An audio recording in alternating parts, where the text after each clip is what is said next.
Olá, graça e paz da parte de nosso Senhor e Salvador Jesus Cristo, amém? Seja bem-vindo, você está no canal Beit Sefé, Escola Bíblica à Distância. Nós estamos estudando a revista Palavra e Vida da Convenção Batista Fluminense, cujo tema central para esse trimestre será Fé e Verdade. Reflexões das cartas de Tiago, 1ª e 2ª Pedro e Judas. Hoje, na lição de número 4, o tema será a fé e as palavras. Hoje iremos refletir sobre os efeitos que as palavras podem fazer sentir nas relações humanas. Com relação à presente questão, o apóstolo Tiago faz uso do termo língua. O apóstolo menciona acerca dos estragos os quais a língua pode causar. O mesmo de uma fera indomável que, uma vez solta, ataca com ferocidade tal que estraçalha suas vítimas. Ela não é o maior órgão de nosso corpo, mas é apresentado como sendo o mais perigoso, o mais letal, quando não é controlado e usado de forma indevida, espalhando palavras levianas e cheias de falsidade. Vamos aprender com Tiago sobre essa fera quase indomável, a língua, e como ela pode ser usada tanto para o bem como para o mal. Ele nos ensina a partir de 6 figuras: o leme, o freio, o fogo, um animal venenoso, uma fonte e uma figueira. Essas 6 ilustrações podem ser agrupadas em 3 categorias significativas, as quais revelam os 3 poderes da língua. Vamos ler a Bíblia em Tiago, capítulo 3, verso 1 e 2. Meus irmãos, não sejam muito de vocês mestres, pois vocês sabem que nós, os que ensinamos, seremos julgados com maior rigor. Todos tropeçamos de muitas maneiras. Se alguém não tropeça no falar, tal homem é perfeito, sendo também capaz de dominar todo o seu corpo. Vamos orar? Pai, nós te louvamos e te agradecemos pelo privilégio de poder estudar a tua palavra. Nos ajuda a compreendê-la e a aplicá-la na nossa vida. É a oração que fazemos em nome de Jesus. Amém. O comentário do Novo Testamento Barclay diz que na igreja primitiva os mestres eram de primeiríssima importância. Sempre que são mencionados, é-lhes rendido honra. Os apóstolos e os profetas estavam sempre em marcha. Seu campo de ação era a igreja toda e não se demoravam muito tempo em uma congregação. Os mestres, pelo contrário, trabalhavam dentro da congregação e a grande importância de seu trabalho consistia em que os conversos ao cristianismo lhes eram confiados para a sua instrução no evangelho e para a sua edificação na fé cristã. A imensa responsabilidade do mestre consistia em pôr o selo de sua própria fé e o conhecimento naqueles que estavam ingressando na igreja pela primeira vez. Tiago está convencido de que, além do problema dos falsos mestres, o ensino é uma ocupação perigosa para qualquer pessoa. O instrumento do mestre é a fala e o seu agente, a língua. E como diz Hope, Tiago estava preocupado em destacar a responsabilidade dos mestres e o perigoso caráter do instrumento que tinham que usar. Temos nestes versos as figuras do freio ou cabresto colocado na boca do cavalo e do leme que está no navio. Ambos são pequenos, se comparado ao que os comanda. A figura do leme é mais contrastante ainda, ao considerarmos o seu tamanho com o navio que ele faz mover para um lado ou para o outro. Parece que havia muitas pessoas que desejavam ensinar e liderar entre os leitores de Tiago. Muitos queriam e desejavam na congregação ensinar e ser líderes espirituais, pois Tiago os adverte: meus irmãos, não sejam muito de vocês mestres. Muitos se sentem atraídos pelo aparente prestígio que a liderança na igreja parece oferecer e se esquecem da extrema responsabilidade e a prestação de contas que implica. Os que ensinam a palavra serão julgados com maior rigidez. Não apenas os líderes, mas todo cristão deve reconhecer que todos tropeçamos de muitas maneiras. E os pecados oriundos do uso da língua parecem ocupar o topo da lista. Se alguém pudesse controlar a própria língua, poderia alcançar a perfeição. Palavras impensadas também podem destruir vidas, colocar a pessoa numa briga, separar amigos, entre outros. Vamos ler a Bíblia em Tiago, capítulo 3, verso 3 ao 5, a parte A. Quando colocamos freios na boca dos cavalos para que eles nos obedeçam, podemos controlar o animal todo. Tomem também como exemplo os navios, embora sejam tão grandes e impelidos por fortes ventos, são dirigidos por um leme muito pequeno, conforme a vontade do piloto. Semelhantemente, a língua é um pequeno órgão do corpo, mas se vangloria de grandes coisas. O comentário da Bíblia Diário de Viver diz que é importante tanto o que você diz como o que não diz. A apropriada maneira de falar não quer dizer somente as palavras corretas no momento oportuno, mas sim também inclui controlar os desejos de querer dizer o que não deve. Exemplos do uso incorreto da língua incluem a falação, o menosprezar os outros, a manipulação, o ensino falso, o exagero, as acusações, a lisonja e a mentira. Antes de falar, pergunte-se: é verdade o que eu quero dizer? É necessário? É agradável? Mude em seu comentário bíblico, diz: assim, o homem que consegue controlar a sua língua é cognominado de perfeito varão, tendo domado um membro mais rebelde. Ele é capaz de refrear também todo o seu corpo. O mesmo acontece com os homens e os cavalos.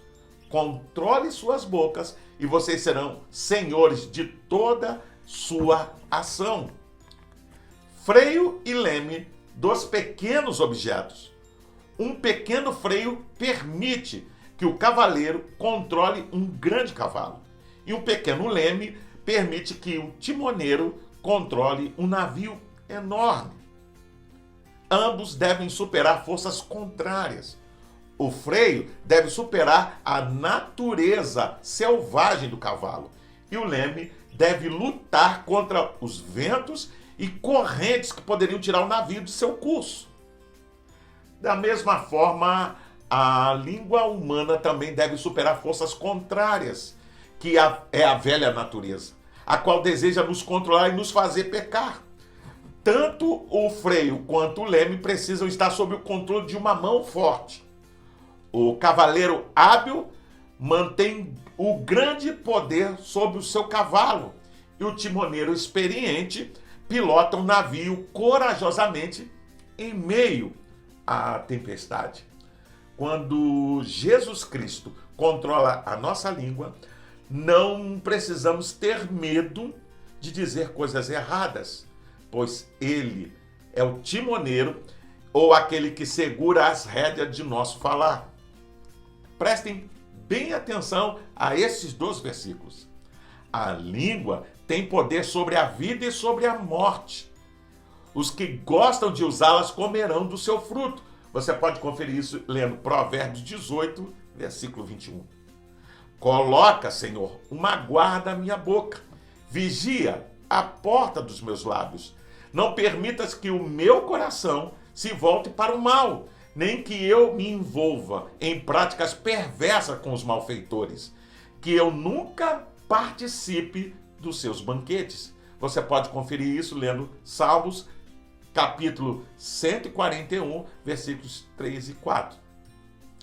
Raça de víboras, como podem vocês, que são maus, dizer coisas boas? Pois a boca fala que está cheio o coração. Você pode conferir isso lendo Mateus capítulo 12, versículo 34. O freio e o leme servem para dirigir, o que, como figura, ensinam que nossas palavras afetam a vida dos outros. É o que esses versos nos ensinam. As figuras usadas agora são as de um pequeno fogo e de um animal venenoso. A palavra fogo vem acompanhada do adjetivo pequeno. Daí a ideia de fagulha, uma faísca que, mesmo muito pequena, provoca grandes incêndios. A palavra traduzida por veneno também pode significar ferrugem. Lembrando que a ferrugem tem o poder de corroer o duro ferro ou flecha. O sentido é a fala injuriosa dos homens, que caluniam e assim prejudicam os outros, destruindo a reputação, podendo literalmente levar até mesmo à morte. Aqui em Portugal, nós estamos no período do verão e nós estamos, nesse período, quando eu gravo agora, num risco alto, ou muito alto, de incêndio. Há aqui muitas florestas plantadas de pinheiro ou de pinho, né? São madeiras comercializáveis. E a probabilidade de pegarem fogo, ou seja, de uma pequena fagulha tornar um grande incêndio, como houve alguns anos atrás, é muito grande. E aí os bombeiros voluntários aqui estão sempre em prontidão para atender essas demandas. E ainda esse ano nós estamos vivendo uma seca muito grande e alguns reservatórios aqui estão com a sua cota de água, os seus tanques, né, bem abaixo daquilo que é permitido. Então a gente vê a importância, né, de que uma fagulha, assim como a língua, pode causar um grande estrago. Vamos ler a Bíblia em Tiago, capítulo 3, do versículo 5a, parte B, e o versículo 8. Vejam como um grande bosque é incendiado por uma simples fagulha. Assim também a língua é um fogo, é um mundo de iniquidade, colocada entre os membros do nosso corpo. Contamina a pessoa por inteiro, incendeia todo o curso de sua vida, sendo ela mesma incendiada pelo inferno. Toda espécie de animais, aves, répteis e criaturas do mar doma-se e é domada pela espécie humana. A língua, porém, ninguém consegue domar. É um mal incontrolável, cheio de veneno mortífero. O comentário do Novo Testamento, Barclay, diz que a figura da língua como um fogo é também uma metáfora judia. Diz o autor de Provérbios: o homem depravado cava o mal, e nos seus lábios há como que um fogo ardente. Você pode conferir isso em Provérbios capítulo 16, versículo 27. Uma luta repentina acende o fogo. Uma discussão precipitada derrama sangue. Você pode conferir isso em Eclesiastes, capítulo 28, verso 11. Há duas razões pelas quais o dano que a língua pode causar é como de um fogo. Primeiro, é o de vasto alcance. O perigo da língua é que pode causar danos a grande distância. Uma palavra casual deslizada no extremo do país ou da cidade pode terminar produzindo dano, tristeza e quebra de coração no outro extremo. Os rabinos judeus utilizavam esta figura. A vida e a morte estão nas mãos da língua. Acaso a língua tem mãos? Não, mas assim como a mão mata, assim também a língua mata. A mão mata de perto, mas a língua é como uma flecha que mata à distância. O extraordinário alcance que a língua pode ter é o seu maior perigo. E segundo, é difícil de dominar.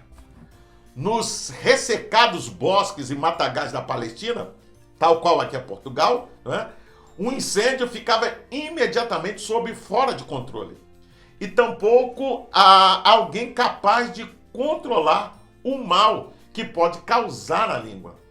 Lembremos o homem que uma vez que disse a palavra está fora do seu controle. Infelizmente, as pessoas muitas vezes não imaginam o grande mal que comentários nada inocentes podem gerar na vida de outros. Não por acaso a palavra fogo pode ser traduzida também por flecha. Uma palavra maldita, ela se torna maldita, pois é como uma flecha que uma vez lançada, né, não volta mais. Há um pensamento anônimo que afirma: há 3 coisas que jamais voltam: a flecha lançada, a palavra dita e a oportunidade perdida. Quando falamos alguma coisa, não temos mais controle sobre as interpretações e significado que as pessoas darão às nossas palavras. Por isso, devemos pensar muito antes de falar qualquer coisa. Especificamente, se tais palavras podem trazer depreciação a alguém e corroer a vida daquele sobre o qual falamos. Palavras levianas podem começar um grande estrago, como uma fagulha em uma floresta. O fogo queima e fere, e nossas palavras podem fazer o mesmo. A língua não é apenas semelhante ao fogo, mas é também semelhante ao animal peçonhento. É uma fera irrequieta, difícil de domar, que procura sua presa, a ataca e a mata. Assim como há animais venenosos, há também línguas venenosas, que agem de maneira oculta e matam lentamente. Pessoas cheias de malícia inoculam um pouco de veneno em uma conversa, com a intenção de que as suas palavras se espalhem até chegar a outra pessoa que desejam ferir. Línguas venenosas causam grandes estragos na vida de indivíduos, de famílias, do ambiente de trabalho, na escola e até na igreja. Será que alguém soltaria um animal selvagem e faminto ou um monte de cobras venenosas no meio de um culto na igreja? Ou borrifaria um líquido inflamável no templo e jogaria um fósforo aceso? Espero que não. Todavia, a língua que não se contém, que destila veneno ou lança uma fagulha, produz os mesmos resultados. E não nos damos conta disso. Somos lembrados que os animais podem ser domados e o fogo controlado. Um animal antes feroz pode ser domado e se tornar útil para o trabalho. O fogo controlado pode gerar energia. No entanto, o ser humano não tem como domar a língua. Ela só pode ser controlada por Deus. O apóstolo Tiago nos mostra mais 2 figuras: uma fonte de águas e uma árvore frutífera. Uma fonte não pode, ao mesmo tempo, produzir água própria para o consumo humano e água poluída. Da mesma forma, se a árvore for uma figueira, deverá produzir figos, não azeitonas. Se for uma videira, deverá produzir uvas e não figos. O ser humano precisa de água para beber, lavar, cozinhar, cuidar de suas lavouras e para uma série de outras atividades essenciais à vida. Vamos ler a Bíblia em Tiago, capítulo 3, verso 9 ao 12. Com a língua bendizemos ao Senhor e Pai, e com ela amaldiçoamos os homens, feitos à semelhança de Deus. Da mesma boca procedem bênção e maldição. Meus irmãos, não pode ser assim. Acaso pode sair água doce e água amarga da mesma fonte? Meus irmãos, pode uma figueira produzir azeitonas ou uma videira figos? Da mesma forma, uma fonte de água salgada não pode produzir água doce. O comentário bíblico Beckham diz que essa contradição na conduta é tão desnatural quanto imoral. A palavra porventura, acaso, no verso 11, espera um claro não como resposta. O sentido é, você certamente não espera isso. Espera? Ninguém que visita fontes de águas salgadas, como as que podem ser encontradas no Mar Morto, esperaria encontrar água salgada e água doce vindo da mesma fonte. E se isso ocorresse, a água salgada estragaria a doce, a má estragaria a boa. O pomar e a vinha ensinam a mesma verdade. Conhece-se o fruto pela árvore. Jesus lembrou aos seus ouvintes que não se colhem uva dos espinheiros ou figo dos abrolhos. Você pode conferir isso lendo Mateus capítulo 7, versículo 16. Tiago faz eco a essa verdade quando pergunta: pode também a figueira produzir azeitona ou a videira figos? Barclay diz que nós bem sabemos por experiência que há uma patética contradição na natureza humana. No homem há algo de diabo e algo de anjo, algo de herói e algo de vilão, algo de santo e muito de pecador. Tiago está convencido de que nenhuma outra parte esta contradição faz-se tão evidente como na língua. Como a água, nossas palavras também podem dar vida.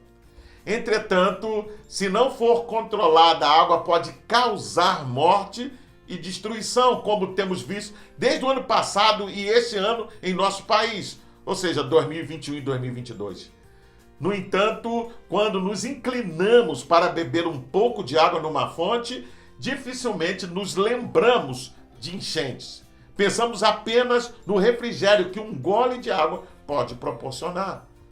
O livro de Provérbios apresenta diversas orientações a respeito da importância do que falamos, como falamos e quando falamos.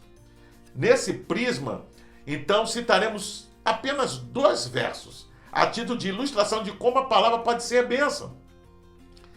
Dar resposta apropriada é motivo de alegria. E como é bom um conselho na hora certa. Você pode conferir isso lendo Provérbios capítulo 15, versículo 23. A palavra proferida no tempo certo é como frutas de ouro incrustada numa escultura de prata. Você pode conferir isso lendo Provérbios 25, verso 11. A outra figura usada por Tiago é a da árvore, que precisa dar o fruto de acordo com sua qualidade. Tanto a figura da fonte quanto a da árvore falam da necessidade de coerência. Espera-se que uma fonte jorre água doce todo o tempo, que uma figueira sempre dê figos e que uma oliveira sempre dê olivas. A natureza reproduz segundo a sua espécie. Assim, a boca fala do que está cheio o coração. Você pode conferir isso lendo Mateus capítulo 12, versículo 34, a parte B.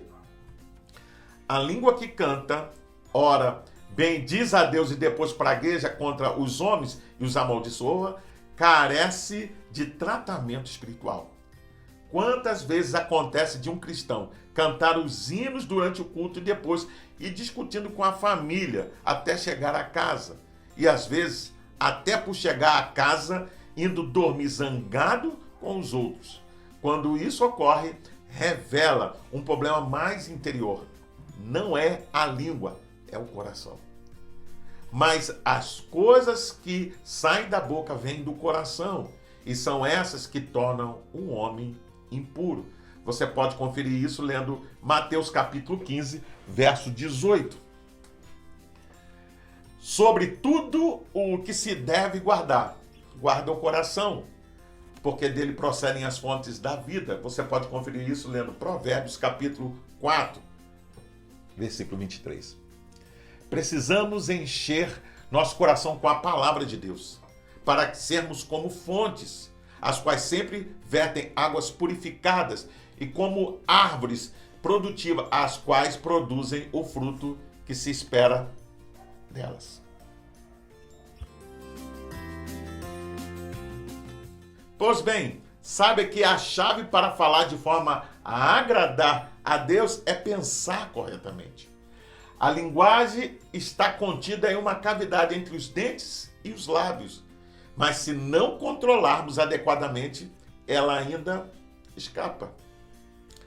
Desta forma, a inteligência que mantém um bloqueio da referida cavidade onde se encontra a língua é a sabedoria divina e não humana. Uma sabedoria que é caracterizada pela humildade, graça e paz.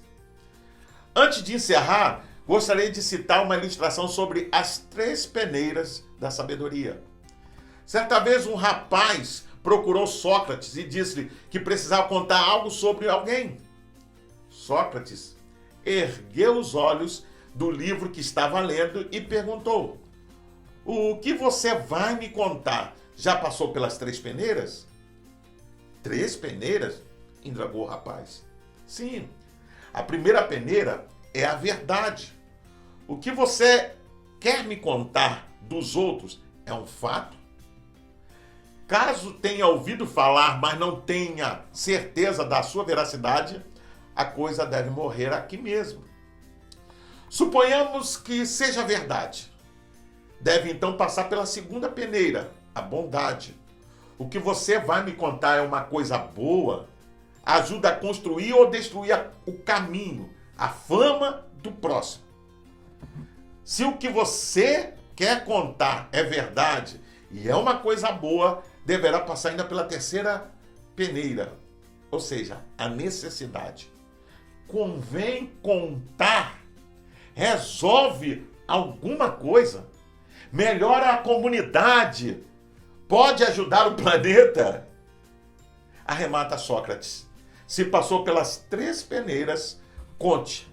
Tanto eu como você iremos nos beneficiar. Caso contrário, esqueça e enterre tudo. Por isso, se você já foi vítima de fofoca, ou se já fez fofoca, pense sobre os efeitos de umas palavrinhas soltas, ditas sem querer. Há um ditado popular que afirma o seguinte: pessoas inteligentes falam de ideias, pessoas comuns falam de coisas, e pessoas medíocres falam de outras pessoas. Vamos ter cuidado com nossas palavras, para pensar e agir. Você costuma participar das rodinhas de conversas, as quais falam acerca da vida alheia? Entenda que a palavra de Deus é contrária a essa prática. Se você der a desculpa de que não fala, mas se empresta seu ouvido, sabia que é cúmplice das fofocas? Só existe o falador da vida alheia porque tem gente com ouvidos abertos para ouvir. Use seus lábios para louvar a Deus, espalhar o evangelho e abençoar as pessoas.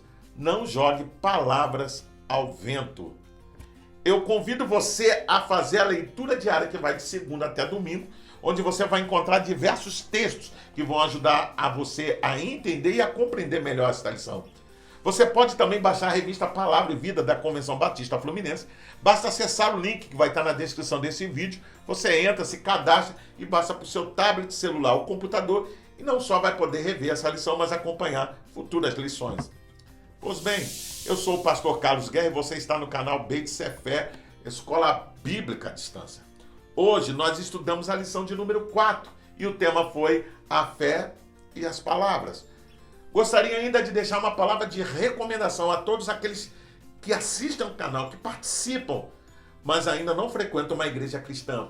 Procure uma igreja batista perto da sua casa e faça uma visita. Sem dúvida, você será bem recebido. Caso não haja, procure uma igreja bíblica que tenha compromisso com a pregação genuína da palavra de Deus. Para se inscrever, é rápido, é fácil. Basta clicar aqui embaixo. Dá um gostei, faça um comentário. Deixe a sua opinião. Não esqueça de acionar o sininho para receber as futuras notificações. E compartilhe com seus contatos nas suas redes sociais, para que mais e mais pessoas tenham acesso ao conteúdo desta lição. Você também pode ouvir esta lição no seu podcast preferido. Até o próximo encontro.